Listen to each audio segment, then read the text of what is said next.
first truth nobody wants to face. Every notification, every sound alert is a direct neurological command to abandon whoever is physically in front of you. It's not a metaphor, it's pure neuroscience.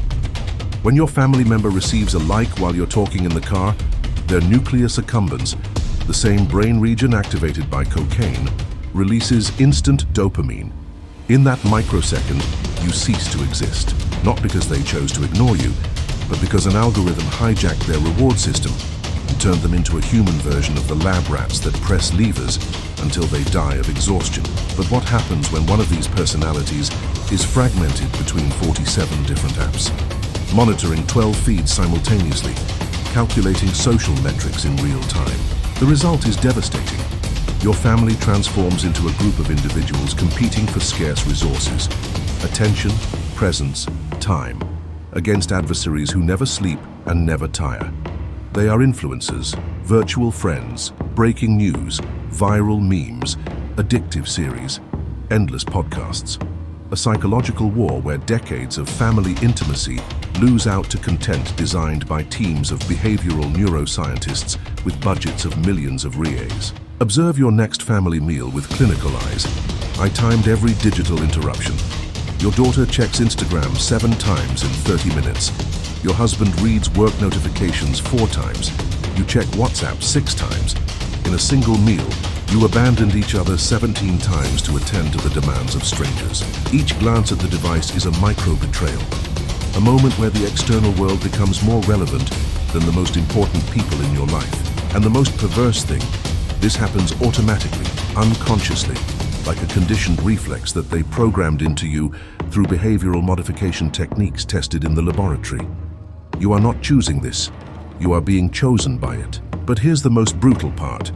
Even when you put away your cell phones, your minds remain divided, because the brain, after years of conditioning for digital multitasking, has lost the neurological ability to focus entirely on a single person or conversation. You may be looking into your daughter's eyes, but part of your mind is still processing the last video you watched, anticipating the next notification, calculating when you can go back to checking your networks. Your family is no longer competing for attention. It is competing for the fragments of what is left of the capacity for attention after digital platforms have collected their daily dose of dopamine. The second layer of this destruction is even more insidious: the death of authentic presence. Your family members may be physically 6 feet away from you, but emotionally they are wandering in different digital continents. It is the phenomenon that psychologists call proximal abandonment, and it is killing the basic human capacity for intimacy. Do a brutal thought experiment. When was the last time you had a real conversation with someone in your family? Not an exchange of logistical information about schedules and commitments, not comments about what you saw online.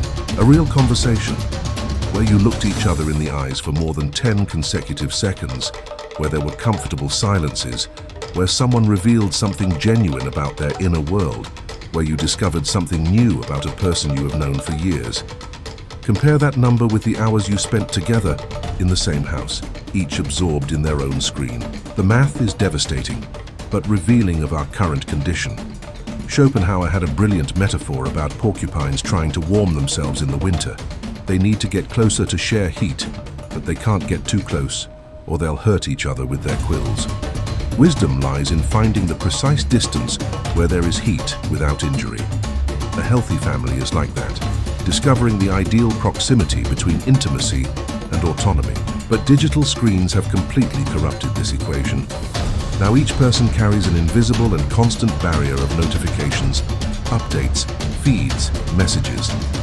Even when they are physically close, emotional proximity becomes impossible because there is always something more urgent flashing in the palm of their hand. Your house turns into a kind of emotional airport.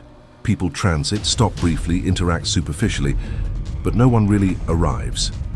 Everyone is always mentally in transit to the next post, the next video, the next distraction. The dinner table becomes a charging station for devices, not for human relationships.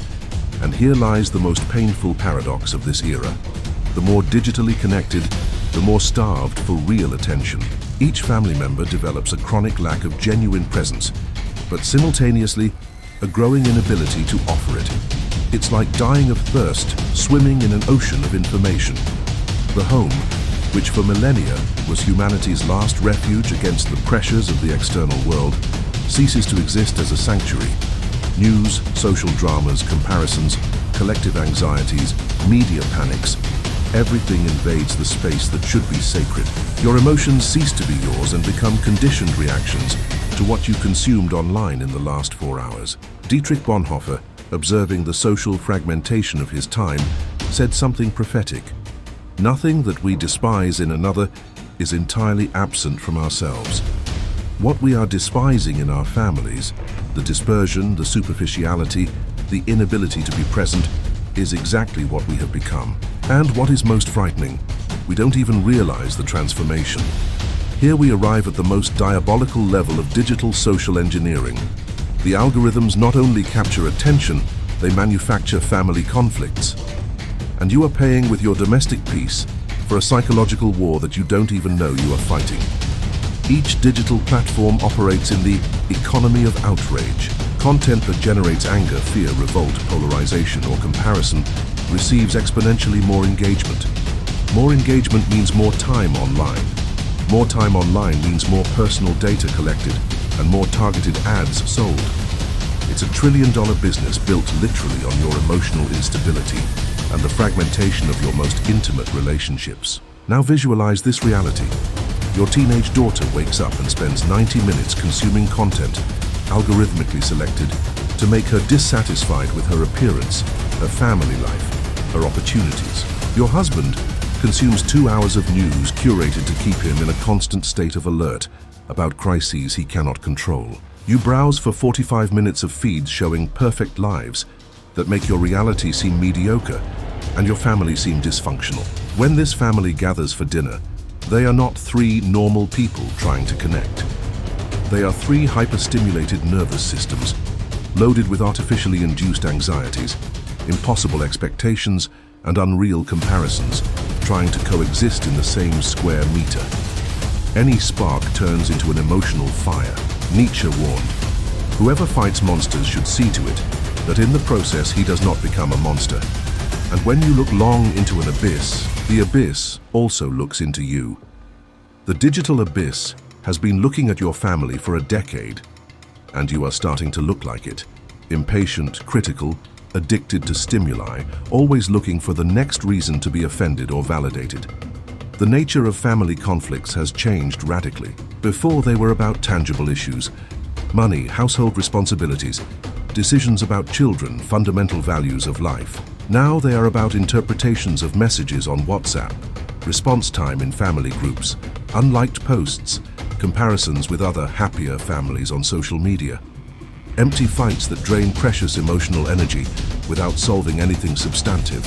And the most destructive, each conflict is amplified exponentially because everyone has instant access to millions of online experts who confirm exactly their points of view. Your daughter finds influencers who validate her teenage revolt and paint you as toxic.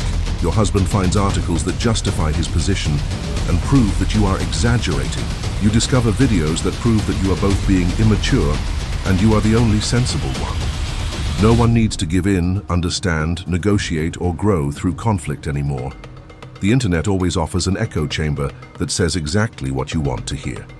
The result? Family conflicts that, instead of bringing people closer through resolution, distance them through the radicalization of positions. Each family discussion now has an invisible audience of digital influencers whispering in each family member's ear, confirming that they are right and the others are wrong. The possibility of mutual growth, forgiveness, and reconciliation, the essence of healthy family life, disappears when everyone has infinite access to external validation. The fourth destruction is perhaps the most melancholic. We are documenting our family life instead of living it, and this is murdering our organic ability to form meaningful memories and lasting bonds. Observe ethnographically the next family celebration: birthday, graduation, trip, holiday. Time how many genuine moments are interrupted for photos, stories, posts, live broadcasts. How many times does someone say, "Wait, I need to post this before I miss the moment," or "Let's redo it to look better on Instagram"? You are performing family intimacy for an audience of hundreds of people who, let's be honest, don't genuinely care about you. Bonhoeffer had a brutal insight into human experience. It is not experience that transforms man, but the decision he makes in the face of experience. But when each family experience is immediately filtered through the question, how will this look to my followers? We completely lose the ability to make authentic decisions about how to relate to these precious moments. The result is devastating. Families who have thousands of photos together, but very few real shared memories. Children who learn early on that special moments are only valuable if they are validated by strangers on the internet. Parents who become content directors of their own family instead of organic participants in family life. And here is the cruelest neuroscientific paradox. The more we document digitally, the less we remember organically. Research in neuroplasticity demonstrates that the compulsive act of photographing and filming events significantly decreases our brain's ability to form detailed and emotionally rich memories about them. It is as if we externalize our memory capacity to devices, losing the natural ability to process, integrate, and give meaning to lived experiences. Your family conversations qualitatively transform. Instead of sharing genuine feelings, inner experiences, personal reflections, existential doubts, you spend 80% of your time talking about what you saw online. Memes, viral videos, influencer dramas, sensationalist news, real intimacy, that rare conversation where someone reveals something true and vulnerable about their inner world, becomes increasingly uncomfortable and strange, because authentic intimacy requires total presence, genuine vulnerability, the ability to share silence. But after years of being neurologically conditioned to always be on, always producing content, always being interesting to algorithms, the simplicity of real human connection becomes a lost skill. Jung observed something fundamental. Your vision will become clear only when you can look into your own heart. Who looks outside, dreams. Who looks inside, awakens. But when every family moment becomes material for external projection, we completely lose the ability to look inward, both individually and collectively as a family. Family time ceases to be an end in itself and becomes a means to feed the infinite machine of social validation. You are no longer creating memories, you are creating content. And in the process, you have lost the ability to be truly present with each other. The fifth layer of this social tragedy is deeply ironic. Never in the history of humanity has it been possible to feel so existentially alone while being physically so connected. And this is happening inside your own home with the people who should be your core emotional support. Each member of your family now inhabits a completely personalized algorithmic bubble. You consume different news, different entertainment, different influences, different feeds. Machine learning algorithms learn your micro-preferences and build parallel realities tailored to each psychological profile. The result? Even sharing the same roof for decades, you gradually come to inhabit completely incompatible mental and emotional universes. Jung realized something devastatingly current about human loneliness. Loneliness does not come from having no people around you, but from being unable to communicate the things that seem important to you, or from holding certain views which others find inadmissible. And that is exactly what is happening in contemporary families. Your teenage daughter speaks passionately about influences you've never heard of, trends you can't understand, social problems that seem completely unreal to your generation, slang that sounds like a foreign language. Your husband obsessively comments on news from sources you don't follow, with political perspectives that have been gradually and unconsciously shaped by algorithms completely different from the ones that shape yours. You get emotional about content that they find irrelevant, outdated, or cringe. The result is a family where everyone is constantly talking, but no one can truly communicate. Where everyone is physically present, but no one feels genuinely seen or understood. Where everyone desperately wants connection, but has lost the common language needed to create it. And here is the cruelest part of the system. The algorithms are intentionally designed to create isolation, not connection. They need you to be alone with your device, vulnerable and needy, not integrated and satisfied with your family. Every moment of real and deep family interaction is a lost moment of behavioral data collection and targeted ad display. Your family loneliness is literally the product being sold to advertisers. Family empathy. That almost telepathic ability that close families develop to feel and understand each other's emotional states without words, atrophies like an unexercised muscle. When all your available emotional energy is constantly being drained into parasocial relationships with online personas, there is simply no neurological capacity left to empathically tune in to the real people next to you. Schopenhauer said something prophetic about human relationships. We can forgive someone for doing us wrong, but never for making us feel like a burden. And that is exactly what happens. When each person in the family is constantly divided between multiple digital demands for attention, everyone feels like a burden to each other. Interrupting someone for a real conversation becomes almost an act of aggression. You become intimate strangers. You know each other's superficial habits perfectly. You know which apps each one uses, what kind of content they consume, what times they are online, but you have completely lost access to their inner worlds, their real concerns, their genuine dreams, their deep fears. You live in the same house but inhabit different emotional planets. And we come to the core of civilizational destruction. The family ceases to be the gravitational center of identity, values, and belonging.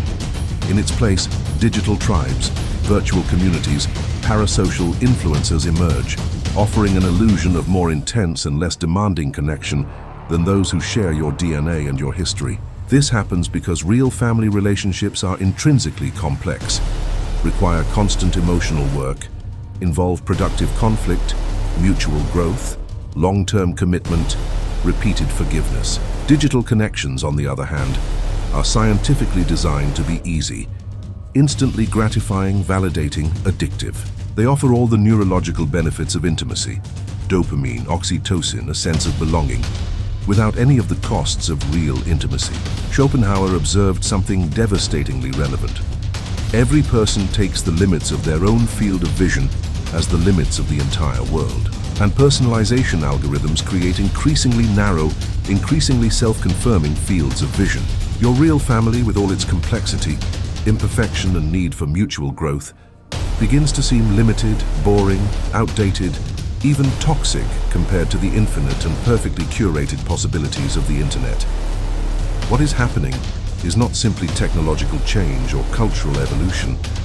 It is a fundamental reorganization of the human social structure. The family, which for millennia has been the basic unit of transmission of values, knowledge, identity, and existential meaning, is being systematically replaced by multinational corporations that profit directly from social fragmentation. Your children no longer learn about life, relationships, values, purpose primarily through you. They learn through YouTubers, TikTokers, influencers who will never know them personally, but who have been meticulously optimized by algorithms to capture adolescent attention and shape developing perspectives. You are being outsourced as an educator and mentor by your own children, who don't even realize it's happening. And when the family ceases to be the primary core of identity formation, it naturally becomes optional, dispensable, even an obstacle to personal growth. Why invest limited emotional energy in complex, demanding, and imperfect relationships when you can have instant validation, immediate understanding, and constant admiration online? Why resolve difficult family conflicts when you can simply find a digital community that confirms all your points of view and never challenges you to grow? Nietzsche foresaw something astonishing about this historical moment. God is dead, and we have killed him. How shall we comfort ourselves, the murderers of all murderers? What he didn't foresee is that, after killing God, we also killed the family. And now we wander as existential orphans, seeking meaning and belonging in algorithms that see us only as behavioral data to be monetized. The end result of this social experiment is genuinely tragic. Families that coexist without truly knowing each other, that share physical space but no longer share purpose, values, or worldview. Generations that become strangers to each other, not because of natural differences in human development, but because they have been algorithmically separated into bubbles of mutually incomprehensible reality. The final question that remains is brutal and urgent. Is there still neurological and emotional time to reconnect what has been fragmented? Or have we irreversibly lost the common language needed to rebuild family intimacy amidst the digital chaos? And more importantly, do you have the courage to discover the answer by starting in your own home today? Before we say goodbye, Can you still have a 30-minute conversation with someone in your family without either of you feeling the need to check your cell phone? If this message touched your heart, type in the comments, "Real family, true connection." Don't forget to share this content with those who need to reconnect with their loved ones. Activate the bell and subscribe for more content on philosophy applied to real life. See you in the next video. You are living in the first civilization in history where being superficial has become a profession. While our ancestors developed tools to survive, we developed filters to exist. Humanity has created something unprecedented, an entire society functioning as a giant mirror, where everyone looks at themselves but no one sees anything. It is no coincidence that we live in an era of greater access to information and simultaneously of greater functional ignorance. Vanity has become the new opiate of the masses, and its dealers are the algorithms that turn insecurity into profit. Schopenhauer warned that all satisfaction, or what is commonly called happiness, is properly and essentially always negative, never positive. Today we have discovered what he meant. An entire generation seeks happiness through the denial of reality, hiding behind edited versions of themselves. The result is an epidemic of existential emptiness disguised as self-esteem, where millions of people confuse digital approval with personal worth and superficiality with sophistication. Open any social network and you will see the new economic system of humanity working in real time. It is no longer competence, knowledge, or contribution to the world that determines someone's social status. It is the ability to transform one's existence into visually consumable content. We live in the first era in history where knowing how to pose is worth more than knowing how to think. This inversion did not happen naturally. Society deliberately created a market where appearance has literally become a commodity. Influencers sell products they have never used to people who cannot afford them, based exclusively on the aesthetic quality of their posts. A pretty face with zero intellectual substance has more commercial credibility than decades of real experience in any area. What makes this even more absurd is how it has shaped our relationship with reality.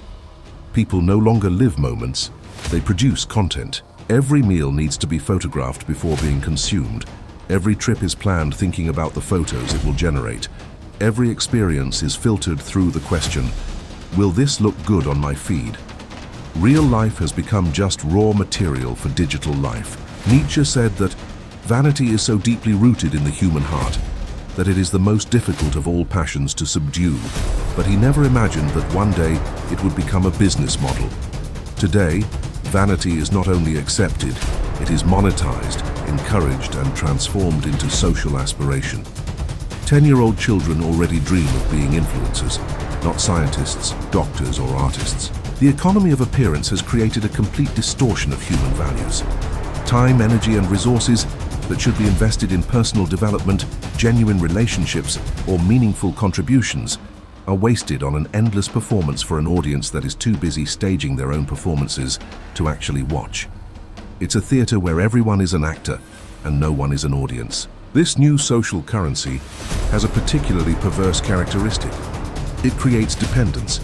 The more someone invests in their own image as a source of value, the more dependent they become on external validation to maintain self-esteem. It is a vicious cycle where the solution to the insecurity generated by the search for approval is more search for approval.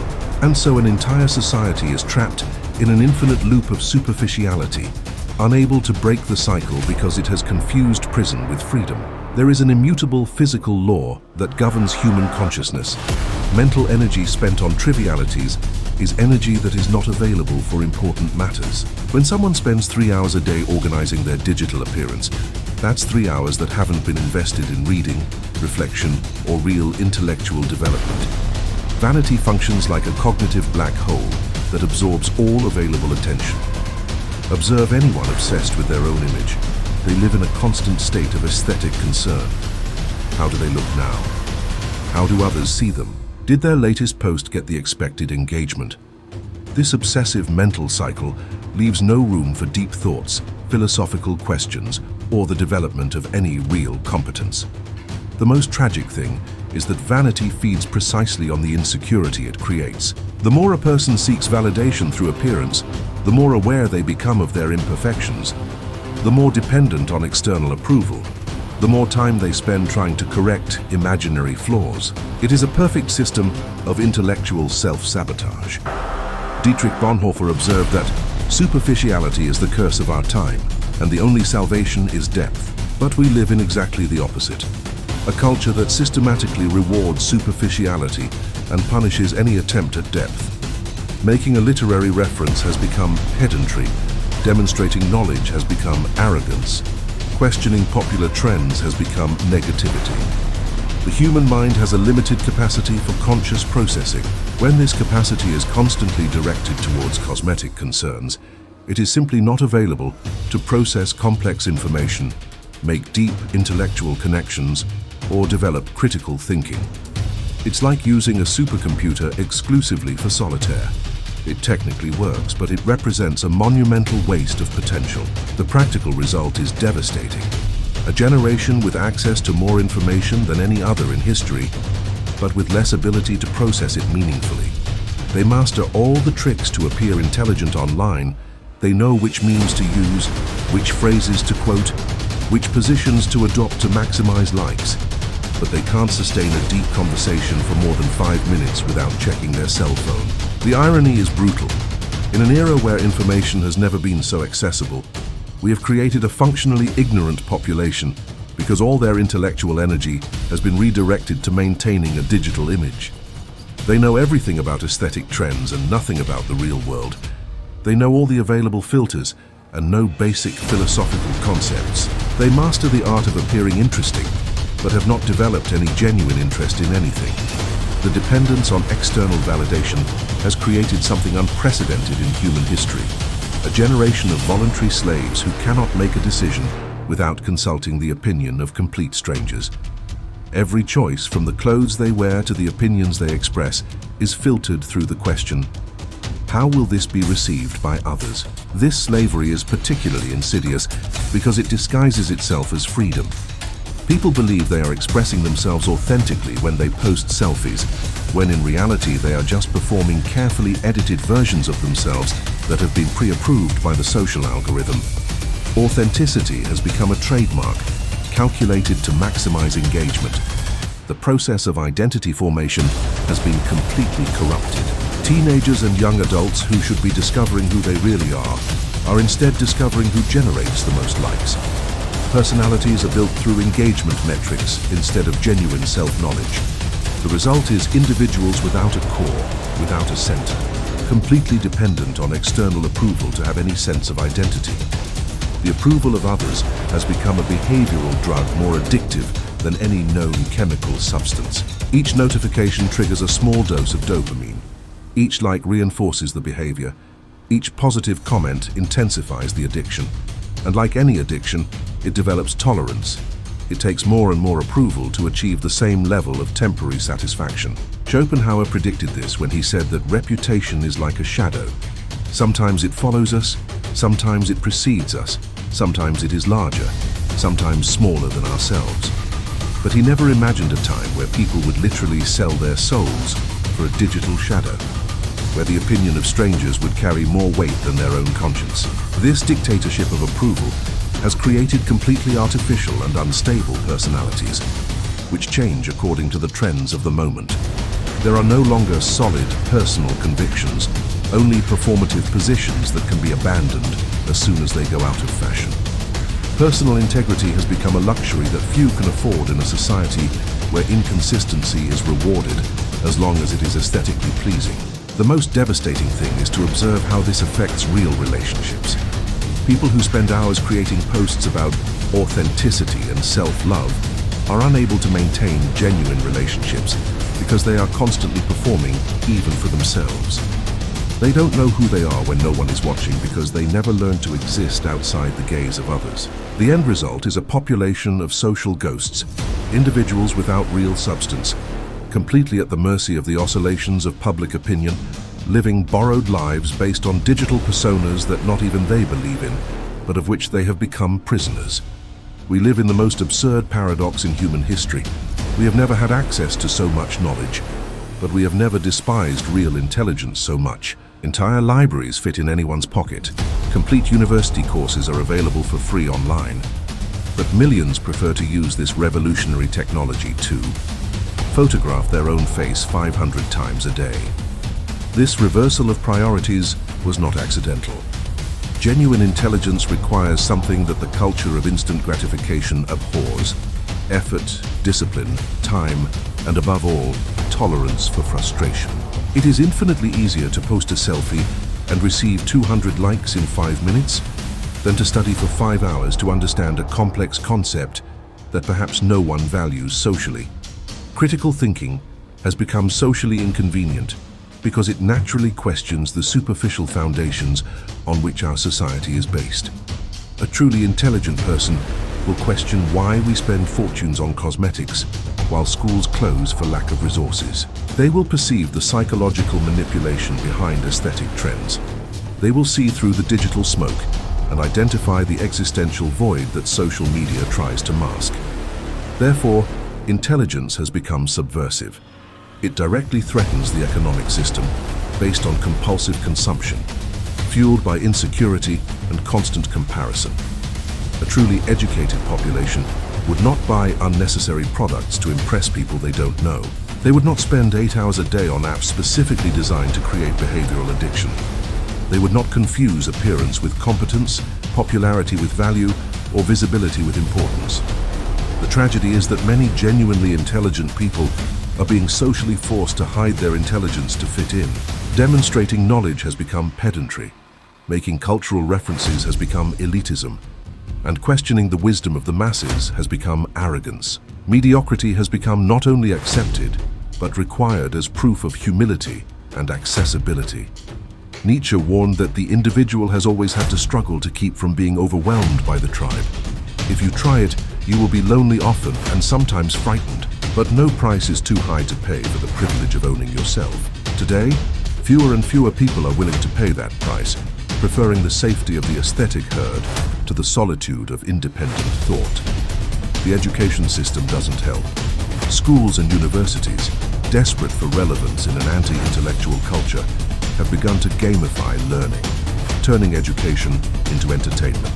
The result is generations of students who expect all knowledge to be delivered in digestible and visually appealing formats, unable to cope with the complexity inherent in deep thinking. Thus, we create a society where appearing intelligent has become more valued than being intelligent, where quoting motivational phrases counts more than understanding philosophy, and where depth has been sacrificed on the altar of popularity.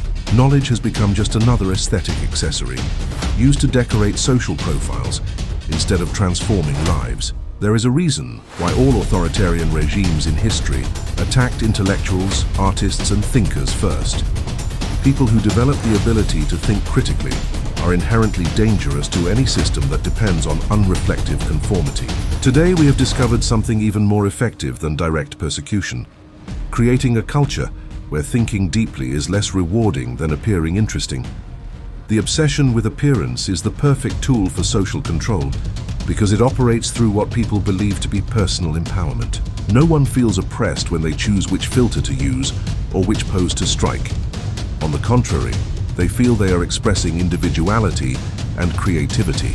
But this supposed individual freedom is, in fact, a sophisticated form of behavioral programming that keeps millions of people focused on completely irrelevant aspects of their lives, while the masses are busy deciding which angle makes them look thinner. They have neither the time nor the mental energy to question why they work 60 hours a week to buy things they don't need, why their wages don't keep up with the cost of living, or why politicians promise change but only perpetuate the status quo. They are too busy performing happiness to realize they are not happy, too busy staging success to notice they are being systematically exploited. Vanity functions as a social narcotic that keeps the population in a state of permanent semi-consciousness. People feel that something is fundamentally wrong, hence the global epidemic of anxiety, depression, and body image disorders. But they are conditioned to direct this unease towards cosmetic solutions instead of structural changes. They trade revolutions for aesthetic procedures, demonstrations for makeup, critical thinking for criticism of their own faces. The system feeds back on itself in a brilliantly perverse way. The more people invest in their own image as a source of self-esteem, the more dependent they become on the validation that the system itself offers. The more dependent, the less likely to question it. It is a cycle of voluntary domestication where the victims themselves finance the instruments of their intellectual subjugation. Dietrich Bonhoeffer realized that against stupidity the gods themselves contend in vain, but he was referring to involuntary stupidity. What we have today is more sinister, voluntary stupidity, where functionally intelligent people deliberately choose to focus on trivialities to avoid the discomfort of critical thinking about their own lives. The genius of control through vanity is that it doesn't need to be imposed externally. People choose it enthusiastically. No one forces anyone to spend 3 hours a day organizing selfies, but millions do it voluntarily because the reward system has been calibrated to make that choice irresistible. It's psychological manipulation disguised as personal freedom. Meanwhile, those who actually hold economic and political power operate quietly behind the scenes, protected by a population that has confused mirrors with windows and prefers to admire its own edited reflection rather than see the real structures that govern their lives. A society obsessed with itself has no energy left to watch its leaders or question its institutions. Nature is ruthless with those who build their identity on temporary foundations. Youth inevitably passes, physical beauty declines, filters can no longer mask the reality of time, and then comes the most brutal moment of truth. When appearance fails, what remains of a life dedicated exclusively to the surface. For those who have spent decades cultivating only the external image, the answer is terrifying. Absolutely nothing of substance. No real skills developed, no deep knowledge accumulated, no wisdom gained through experience, no lasting contribution to the world. Just the existential emptiness of someone who discovered too late that they built their entire life on quicksand. This is not just an individual crisis. It is a generational catastrophe waiting to happen.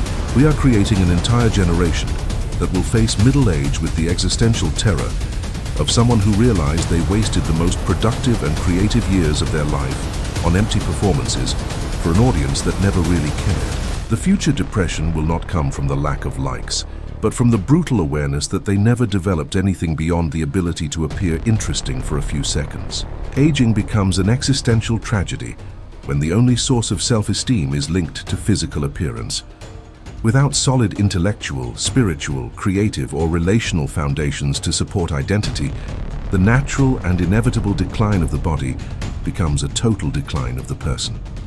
Old age, which should represent the pinnacle of wisdom and accumulated experience, becomes just a phase of aesthetic panic and existential despair. Schopenhauer said that human life oscillates between the two poles of need and boredom, but the vanity generation has created a third, even more devastating pole: absolute emptiness. It's not boredom.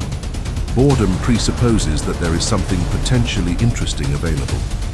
It is the complete absence of inner substance, the hollow echo of an existence lived only on the surface, without ever touching the bottom of anything. The final irony is cruel. People who have spent their entire lives trying to control how others see them discover, when it is too late, that they have never learned to see themselves. They spent decades adjusting the external image, but never developed any sense of internal identity. When the filters stop working and the likes decrease, they come face to face with strangers, themselves, who never bothered to get to know. This emptiness is not an accidental consequence of the culture of appearance. It is its logical and inevitable result. A life dedicated exclusively to the surface cannot, by definition, develop depth. An existence focused only on the impression it makes on others cannot cultivate personal authenticity. An identity built on external validation cannot generate internal satisfaction. The most tragic thing is that this fate is completely avoidable. Every hour invested in cosmetic self-obsession could have been directed towards real skills development, genuine relationships, useful knowledge, or meaningful contributions. Every moment spent healing insecurities through digital approval could have been used to build solid foundations for a purposeful life. But when appearance inevitably fails, and it always fails. All that remains is the existential regret of someone who traded eternity for instantaneity, depth for surface, being for seeming. And then, finally, it becomes painfully clear that the intelligence they despised throughout their lives was the only thing that could have saved them from the emptiness they chose to cultivate in place of a real existence. Before we say goodbye, can you calculate how many hours a day you dedicate to your appearance versus how many hours you invest in the real development of your mind? If this reflection touched something true in you, type in the comments, substance over surface. Don't forget to share this content with those who need to question their priorities, activate the bell, and subscribe for more reflections that challenge the superficial thinking of our time. See you in the next video. There's a type of hunger that never gets satisfied. You eat, but you remain hungry. You drink, but the thirst persists. You feel pleasure, but the emptiness grows. With each click, each match, each body consumed, something inside you dies a little more, and you don't even notice. Welcome to the era of digital idiocracy, where sex has become fast food and desire, a disposable commodity. The body is available, but the soul is absent. The connection is instant, but the loneliness is permanent.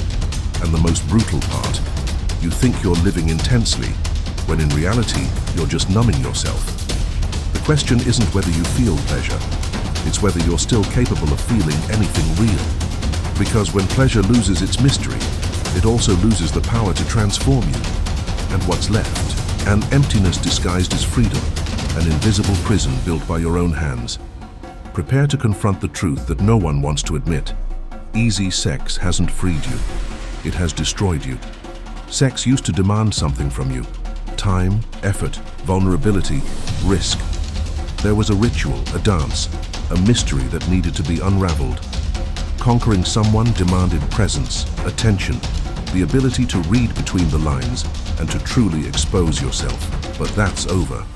What was once a journey has become a shortcut. What was once conquest has become convenience. Apps have transformed desire into an algorithm. Social media has converted intimacy into performance, and pornography has industrialized the mystery. Now sex is instant, and precisely for that reason irrelevant. The current generation grew up believing that unlimited access to pleasure would be liberating. Sex whenever you want, with whoever you want, without commitment, without consequence, without effort. The narrative was seductive. Finally, humanity would free itself from the moral shackles of the past and fully live out its desires. But something went wrong. The easier access became, the harder it became to feel. The more bodies consumed, the less satisfaction. The promise was of abundance, but the result was scarcity. Scarcity of meaning, of connection, of genuine pleasure. The problem isn't sex itself. The problem is what happens when you remove from it everything that makes it human. When you eliminate the tension, the waiting, the risk of rejection, the vulnerability necessary for true intimacy, what's left is just mechanics. Bodies touch, but people don't meet. There is movement, there is physical excitement, there is even orgasm. But there is no presence, and without presence there is no real pleasure, just a cheap imitation of it. The digital society has built a perfect machine of instant pleasure. Swipe right. Superficial conversation. The process is efficient, predictable, safe. But it is precisely this security that kills desire. Because human desire doesn't feed on certainty. It feeds on mystery. It doesn't grow in ease. It grows in the tension between wanting and not having. And when you eliminate that tension, when you make everything available all the time, you don't just eliminate frustration. You also eliminate the ability to feel satisfaction. Sex has lost its mystery because it has lost its context. Before, it was inserted into a larger narrative of conquest, of relationship, of mutual discovery. Now, it is an isolated event, disconnected from any story. It is pure consumption, and like any consumer product in an economy of abundance, it loses value as it becomes common. The generation of instant pleasure has discovered in the worst possible way that having everything doesn't mean feeling anything. And the more you consume, the less you're able to savor, until one day you realize your emotional palate is dead, and you don't even remember how you got here.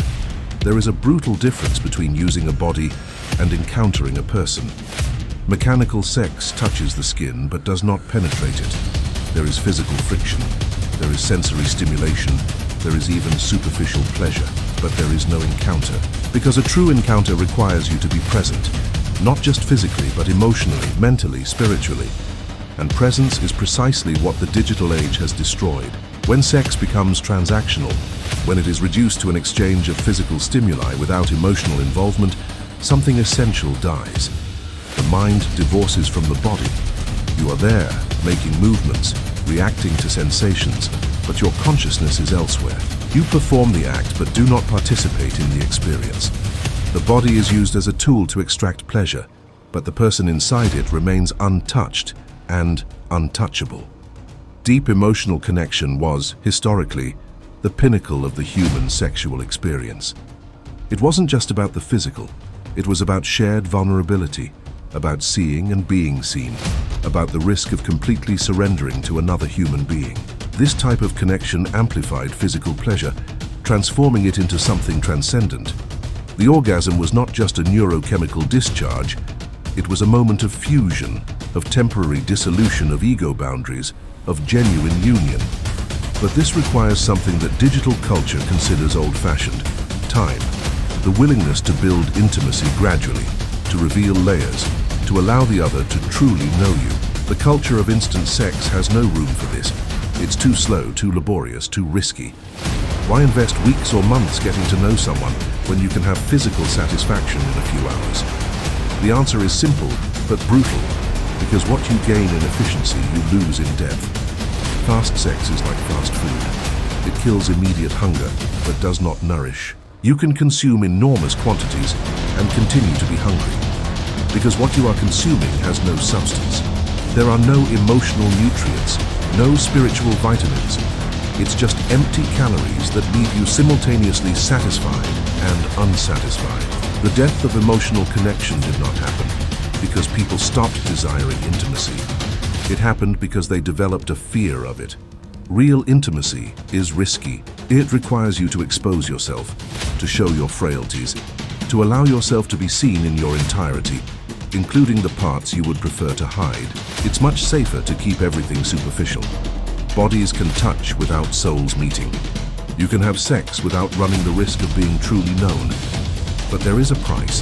When you get used to superficiality, when you train your emotional system to settle for shallow connections, you lose the ability to experience depth. It's not that you choose to avoid intimacy, it's that you literally can no longer access it. Your emotional circuits atrophy, and then you find yourself surrounded by bodies full of connections but completely alone, because you can touch someone without really reaching them, and you can be touched without really being felt. And that is the most devastating form of loneliness. Loneliness in the midst of the crowd, emptiness in the midst of excess. The dominant narrative has sold you a perfectly packaged lie. Easy sex is empowerment. The more partners, the freer you are. The less commitment, the more powerful you become. Sex without attachment is evolution. Monogamy is prison. Desire free of consequences is the highest form of autonomy. And you bought this story because it sounds liberating. But freedom from what, exactly? And freedom for what? Schopenhauer observed that man can do what he wills, but he cannot will what he wills. Translation: you can satisfy your desires, but you cannot choose not to have them. And when desire becomes your master, when you need to constantly satisfy it, when your peace depends on the next hit of pleasure, that's not freedom. It's slavery by another name. Digital society has transformed sex into a status marker. The more sexual access you have, the more successful you are considered. Men measure their worth by the number of conquests. Women measure their power by the amount of attention they attract. Everyone believes they are in control, that they are exercising choice, that they are living authentically. But look closer. How much of this sexual freedom is truly autonomous? How much is just conformity disguised as rebellion? You are not freely choosing when you need external validation. You're not in control when your self-esteem depends on likes, matches, and conquests. You are not empowered when you use sex to fill emotional voids, to escape loneliness, to prove something to yourself or to others. That's not power. It's addiction. You have become a hostage of a system that profits from your insecurity and emptiness. True power is not in having unlimited access to pleasure. It is in not needing it to feel complete. It is in being able to say no, in being able to wait, in being able to choose depth over quantity. But digital culture has destroyed this understanding. Now, self-control is seen as repression. Choosing not to have sex is considered failure. And the more you indulge in excess, the emptier you become. And the more you need the next hit to avoid feeling that emptiness. Jung said that one does not become enlightened by imagining figures of light, but by making the darkness conscious. Real sexual power does not come from external conquests. It comes from facing internally why you seek these conquests. What are you trying to prove? What are you running from? What emptiness are you trying to fill?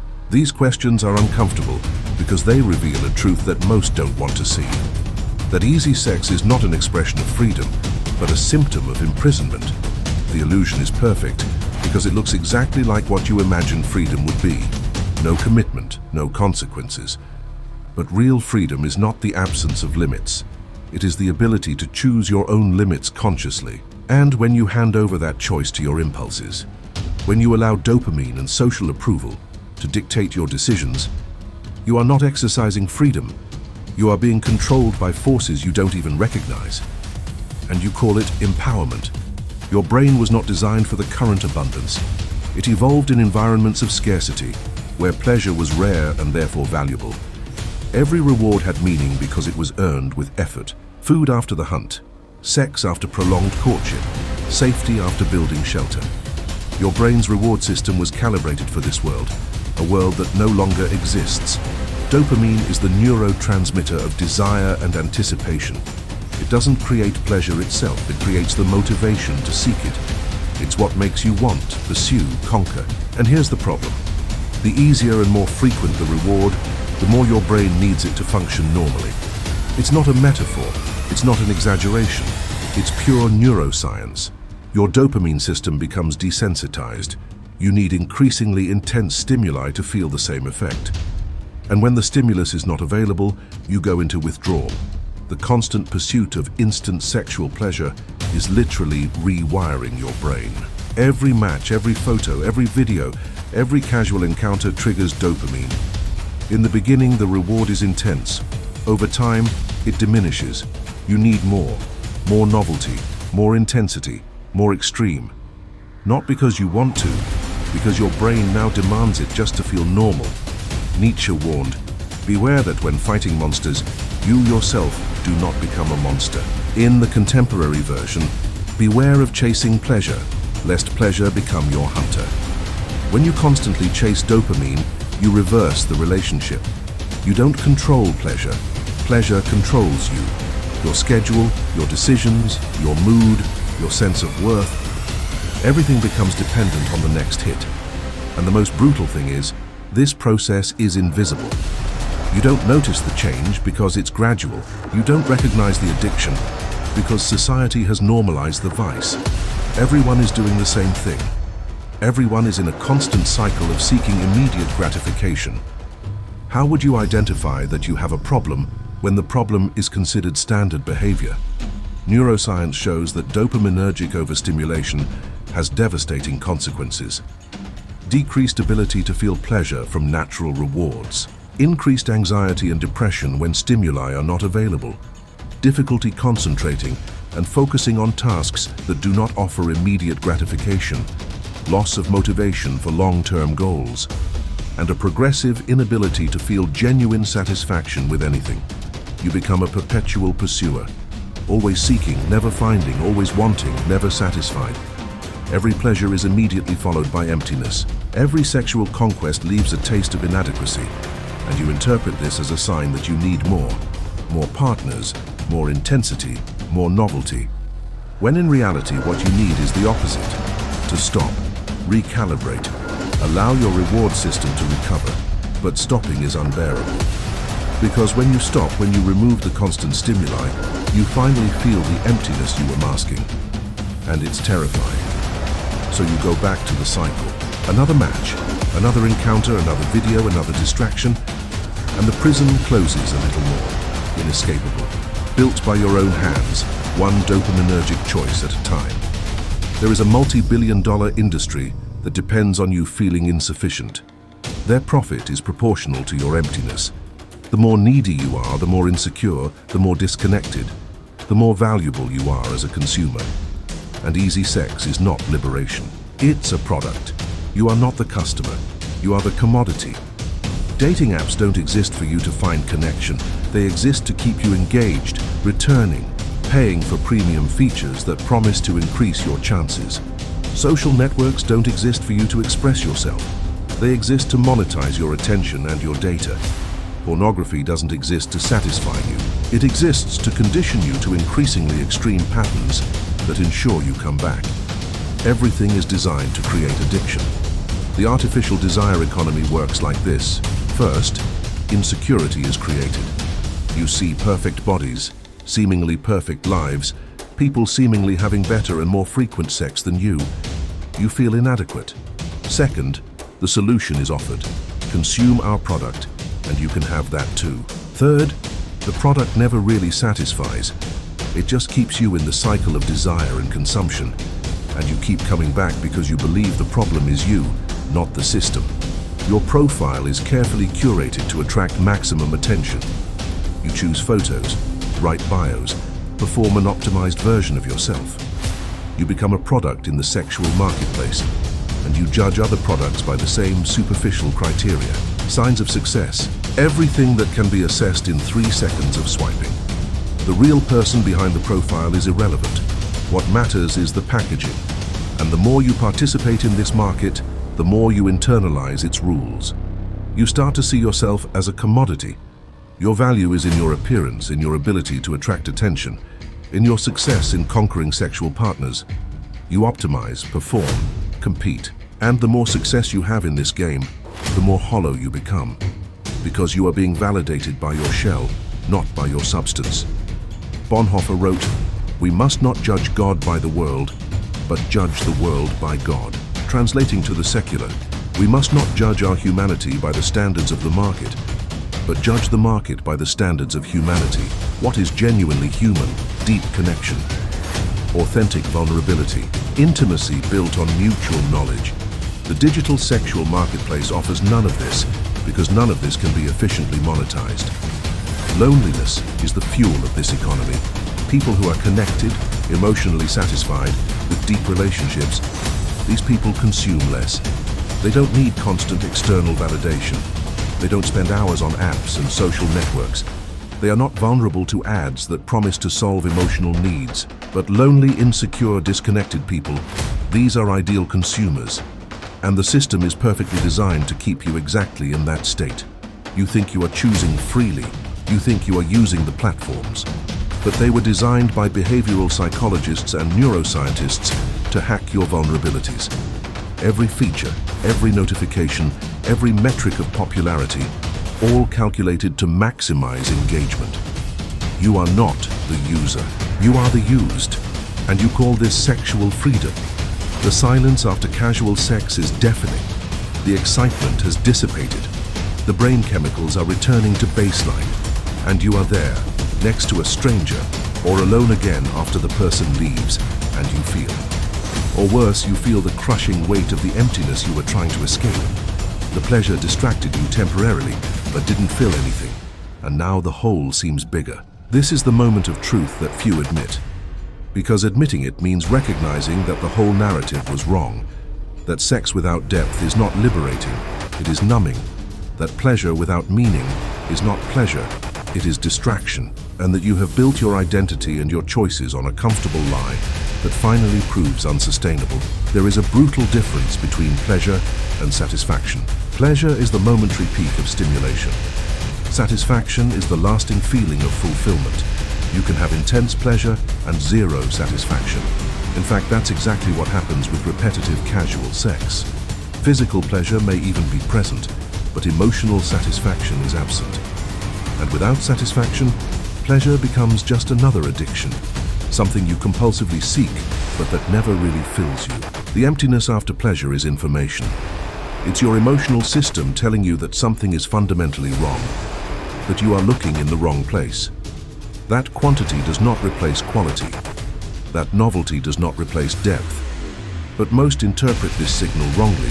They assume that the problem is that that specific person was not right, that the next one will be different, that you just need to keep looking, and the cycle continues. Jung said, "Know all the theories, master all the techniques, but when you touch a human soul, be just another human soul." Casual sex fails precisely at this point. There is no meeting of souls. There are only bodies performing mechanics. And you can master all the techniques. You can have all the access. You can accumulate endless experiences. But if there is no soul connection, if there is no genuine presence, real vulnerability, authentic intimacy, then there is nothing substantial happening. The discomfort of the post-pleasure emptiness forces you to face a question you've been avoiding. What is the purpose? If sex is not connected to relationship, to intimacy, to building something greater than the moment, if it is just an isolated event of physical gratification, then what's the point? Pleasure for pleasure reveals itself to be surprisingly meaningless. It's like eating without being hungry. The act loses its natural purpose. And here is the harshest truth. When pleasure has no depth, when it becomes just repetitive mechanics, it stops being pleasure. It becomes obligation. It becomes compulsion. It becomes anesthesia that you use to not feel what you really need to feel. You are not living intensely. You are numbing yourself methodically. And you call that sexual liberation. The emptiness after pleasure is not punishment. It is an invitation.